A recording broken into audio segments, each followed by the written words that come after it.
Friends నమస్తే, మీ శ్రీలహర్ అండి. ఈరోజు మనం చక్కగా బీరకాయ టమాటా ముక్కలతో చట్నీ చేసుకుందామండి. బీరకాయ అమ్మడి బీరకాయతో చట్నీ చేసేద్దామండి, అది కొత్తిమీర తాలింపుతో.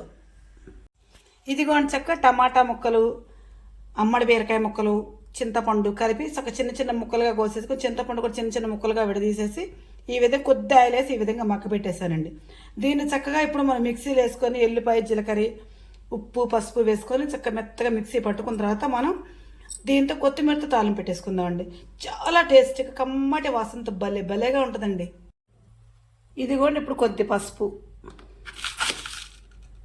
సరిపడ గల్లుప్పు, 3 వెల్లుగబ్బాలు చక్కగా దీన్ని మెత్తగా మిక్సీ పట్టుకుందామండి. ఇప్పుడు ఇదిగోండి మరి ఇంత పుదీనా, మరింత కరివేపాకు ప్లస్ ఎండుమిరపకాయలు. ఇదిగోండి చక్కగా ఎండుమిరపకాయలు వేసేస్తానండి. మరింత పుదీనా, మరింత కరివేపాకు. చక్కగా పుదీనా ఆరోగ్యం చాలా మంచిది అంటే బోల్డ్ వీడియోలో మనం చేస్తున్నాం పుదీనా గురించి. చట్నీ అయితే ఇంకా బాగుంటుంది, టమాటాలు వేసుకొని చట్నీ చేసుకుంటే కేక సూపర్. కాకపోతే కొత్తిమీర పుదీనా చట్నీ చేద్దాం 2-3 సార్లు అనుకున్నా కలవలేదు. ఈసారి వీడియోలో ఖచ్చితంగా పుదీనా కొత్తిమీర చట్నీ చేసి పెడతానండి.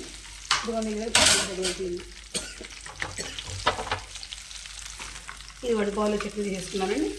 అందులో పోసేసాను చక్కగా కమ్మగా చక్కగా ముద్దుకోగాక అనమాట. కొత్తిమీర అయితే, కరివేపాకు అయితే, వెండిమిరపాయ అయితే చక్కగా కొంచెం ఆయిల్ ఎక్కువ పడుతుంది ఈరోజు. చట్నీ మరింత వద్దనిపించింది, కొద్దిగా అయింది చట్నీ. ఇదిగోండి ఇప్పుడు మనం దీన్ని చక్క వేడి అన్నంలో చక్కగా పెట్టుకొని తింటే వేసుకొని సూపర్ ఉంటుందండి. నెయ్యి వాడతలేదు, నెయ్యి వేసుకొని ఇంకా బాగుంటుంది. నెయ్యి వాడతలేదు కదండి.